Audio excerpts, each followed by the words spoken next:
People often ask me, what is the handlebar that I'm using on my Royal Enfield Interceptor 650?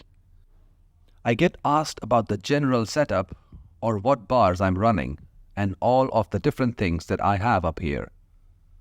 And I guess it stands to reason, as this is the shot that you see most of the time in a lot of my videos. And pretty much everything up here is non-stock, except the brake fluid reservoir. So naturally you'll have a lot of questions, and it was only fair that I make a video taking you through all the different things in detail and to give you my opinion on all the different parts that I have installed on the handlebars. Here we go. This is from the year 2020, when I first got the motorcycle. And unfortunately, as and when I got the motorcycle from the showroom, the world was plunged into a state of lockdown. But as you can see, it was all stock. The chrome, sort of relaxed handlebars, the Mickey Mouse styled rear view mirrors, and all the aluminium parts up here. In no way this was a shabby setup, but I wanted something different and classy. Not straight away. As time went by, I came to know about the world of modifications and gradually learned more and more about my motorcycle. Changing the handlebar will definitely change the comfort factor and the way the motorcycle looks. It will also determine how you ride the motorcycle. I did not want to experiment with it straight out of the box. It was only after a small incident that I took the opportunity to make some changes and sort of wanted to add some style to it. The handlebar is something that was important for me to get right, as it was not only about how I wanted the motorcycle to look, but also how I engaged with it. It was a personal choice. Let me start with the standard OEM handlebars. These are 32 inches wide. They have a height of 5.2 inches and a sweep of 4.1 inches. They have a diameter of 0.8 inches and they already have a small metal isolator fixed inside, which are quite difficult to remove. And as a result, there are very few options to fit a bar and mirror on these handlebars. After that small incident, I changed the handlebars to this black one. This is from Royal Enfield and is specific to the Himalayan model. These are 32.2 inches wide. They have the same diameter of 0.8 inches and have a height of 3.5 inches and a sweep of also 3.5 inches. Plus, I have these 1-inch handlebar risers from Amazon, so that increases the height to 4.5 inches. And they cost about 4,300 rupees. And an order can be made at your nearest Royal Enfield showroom. Interestingly enough, when I got these back in 2020, these only costed me about 2,500 rupees from the showroom. As I mentioned previously, due to the addition of a new, slightly lower handlebar, I have mounted them on these 1-inch risers. These are of pretty decent quality, they don't make you sit on an aggressive stance, and my palms are not stressed at all. I am enjoying riding the motorcycle quite a lot. I think this is a really good look. Also, I would like to point out that you need not have the clutch and the throttle cables readjusted or have a longer length of the same cables installed. The stock cables are good enough and there are no issues with them whatsoever. Additionally, these bars don't interfere with the tank while turning, and that is a really good thing. Elsewhere on the handlebar, I have installed these grip puppies. These are really comfortable, plush, and soak up a lot of bumps and vibrations, which usually results in fatigue in a short amount of time. They look premium too and will cost you about 1,900 rupees. There is nothing more to them, they're just there to increase the comfort factor. Next up, I have to talk about the mirrors. And these are from Amazon USA by the brand Kemimoto.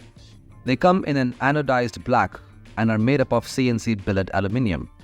The quality is very good. After the small incident, I thought these are gone for sure. But nope, only a minor scratch. The clarity on these mirrors is great and they provide a wide view behind you. It is nothing short of excellent if you position them the right way. And as you can see, the glass is slightly blue, which does a really good job of reducing the glare. And that is a really useful feature on New Delhi roads where every Tom, Dick and Harry has high beams turned on. Boss, high beam pe kyun chalate ho? This is the kind of a product where you only buy them once and they add a tremendous value to your motorcycle. These are universal, so they can transcend to whatever next motorcycle you plan on getting. This is clearly one of the best mods that I have done on this motorcycle. Now you can't just go ahead and fit these on the stock handlebars because of the metal fixers already placed inside. This handlebar is, however, an open one, and as a result, it fits perfectly, thanks to the universal mirror adapter which is included with the mirrors. They will cost you about $41 but unfortunately this was a limited product and is no longer available. But I'm sure there are countless versions available on the Amazon USA. They look absolutely gorgeous. Moving on, you might have noticed that my brake master cylinder is still stock, which in my humble opinion looks good enough to go with that overall black look that I have going on the handlebars. I have noticed a lot of people have installed Brembo brake master cylinder on theirs, notably the RCS 15. They are among the best in the business and are incredibly well made, no doubt. But installing that doesn't mean the stopping power on the motorcycle will increase dramatically. It just makes braking more precise. And the way I ride my motorcycle, I believe the brakes work really good anyways. And I just don't see the value in installing this. Don't get me wrong, I'm not saying that Brembo is bad or anything. I'm just okay with the brake cylinder being stock. That's just my opinion. Furthermore, I have installed these black CNC machined aluminium Diablo livers from a company based in Thailand called K-Speed. They come in black and silver, and needless to say, I went with the classic black version. I really love these as they offer a wide variety of adjustability. Regardless of the gloves you are wearing or your hand size, you can have the perfect grip. Since my hands are rather large, I have permanently set them up to the maximum level.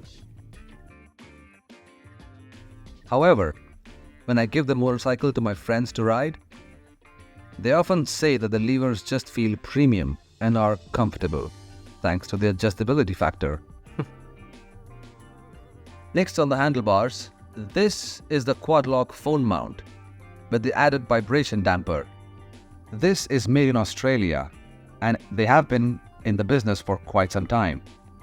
And they have one of the best mounting systems, if not the best mounting systems for motorcycles in the world. But these are very, very good. We often use our mobile phones for navigation all the time and don't have any dedicated navigation device, unless we are super rich. But in any case, using a phone makes sense, given the amount of apps that we are so used to that make our lives all the more convenient. However, the downside of mounting your phone on the handlebars these days is damaging your optical stabilization system in your camera due to the excessive vibrations. Which is why Quadlock recommends that we use a vibration damper that reduces more than 90% of vibrations.